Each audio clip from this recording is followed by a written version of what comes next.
All right, welcome back to my channel. Max Knight here.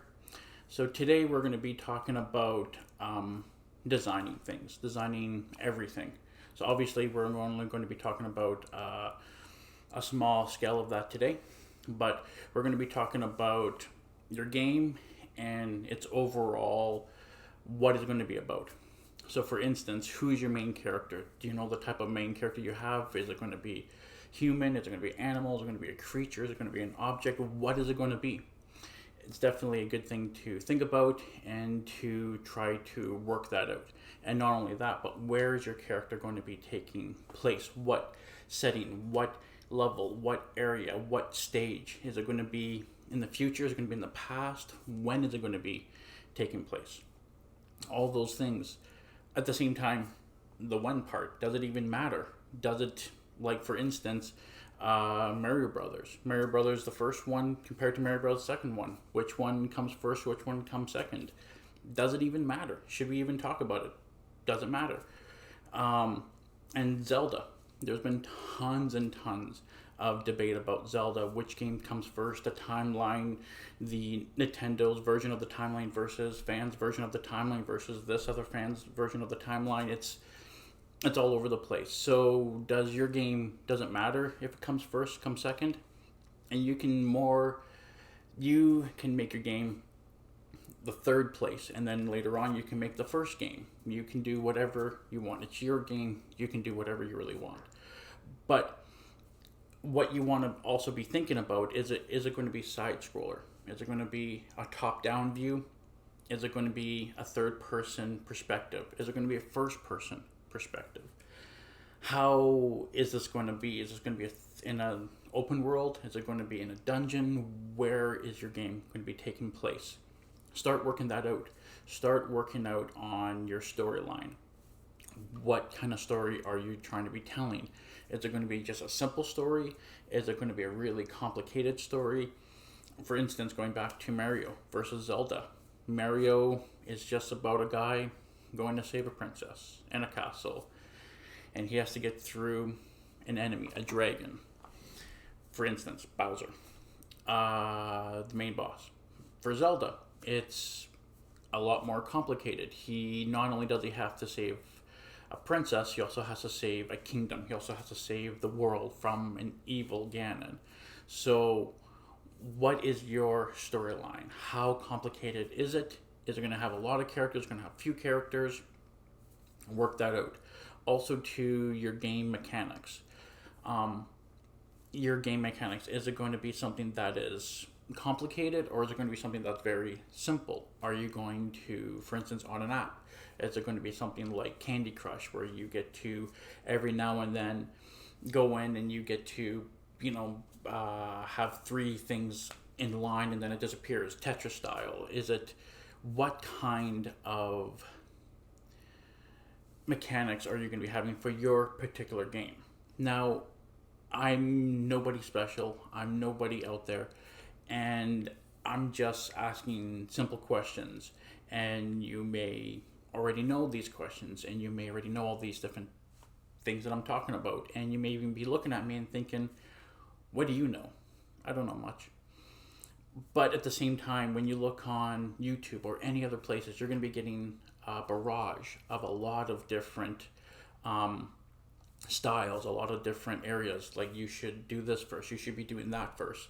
But what works good for you? What works well for you, for your game, for your team? So I'm just another voice, another way to come at it. So however you think that you should be coming at your game, you should definitely be looking at that and be thinking about that. Now, as for style, for art style, don't worry about that right now. Really don't worry about that right now.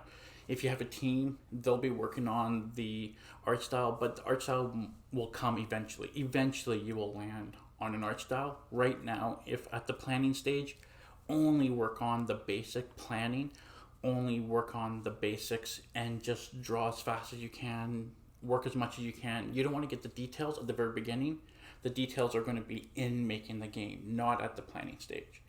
So don't be putting too much effort in your style at the very beginning. later on you will be focusing more on that and you'll be nailing what your style will be.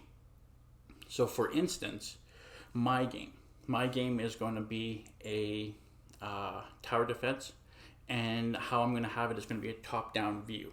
Now the area that I'm going to have in the setting, it's going to be taking place on Earth. So it's going to be having an Earth setting. As you can see with the map, it's not that complicated. It's very simple, very basic. Why? Because I'm not going to get into the details. I'm just trying to figure out what I'm trying to do. I'm trying to figure out where my stages are going to be in and the area. So for instance, in my game, it's going to be on Earth and it's going to be in different countries of the Earth.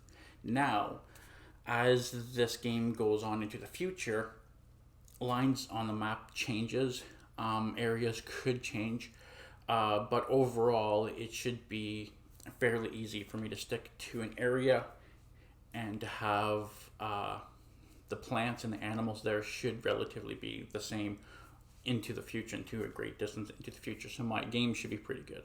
Now, the way that I'm going to be approaching this game is that I'm going to be trying to not necessarily educate people, but have fun with the planet Earth as much as I can in a video game style. So for instance, in an area, I'm going to be showing this area, but I'm going to be showing the plants in that area and the animals in that area, and those animals I'm going to be turning into monsters that you're going to have to try to defend against. So as we're trying to do that, we're going to be working on style. We're going to be working on what that's going to look like. Is my style going to change from region to region on the Earth? Is my style going to change from country to country? I don't know. That's something that I'm going to have to work out later on. Those are good questions that I'm going to have to face later on. Now, an interesting thing about my game is that I was having a really hard time trying to get the animals and the plants in an area. It was very frustrating and very difficult to do so. I was looking on websites, looking all over the place to try to figure out if I can go to one area that can tell me everything. That would be great. And I was struggling with that. Some websites told me this is the animals in this area. Another website will only specifically talk about areas in this location, but nothing else. Until I found a website, inaturalist.ca. This website blew my mind. It was super awesome. It's a website that has everyone from all over the world taking pictures and looking at animals and plants all over the globe, which is super awesome. So you can look at this website, you can take a look at a certain area, you can highlight a certain area, and it'll be able to tell you the plants, the animals. You can have your filter, so you can only look at reptiles or mammals or sea life, and the same thing with the plants. You can look at trees, you can look at different creatures, different organisms on the planet, and be able to see what is in that area. So it's actually really neat and really cool to be able to explore. So if you're into animals or you're into plants and you want to know, or if you're in some sort of art project or you're at school or you're doing whatever, this website, inaturalist.ca, is an awesome website to try to figure out an area, an animal in this location. So I recommend checking it out. I'm loving it just to look at it and just to see where things are. So there is a lot that we talked about, a lot of questions, and a lot of areas to go with. So now that you know where I'm at and you know where my game is going to be taking place, the next thing that we're going to be looking at and highlighting is now the different creatures and the different animals turning into those creatures. So we're going to be looking at that the next time. But this time around, I'm just glad that you showed up, and thanks for sticking around till the end. And hopefully your day is going good. And again, whatever you're working on, it's hard to go, but you know what? Hopefully you can make a go at it, and hopefully you'll be able to succeed and be able to bring some happiness into this world. So, all right, I hope you have a good day, and we'll talk to you later.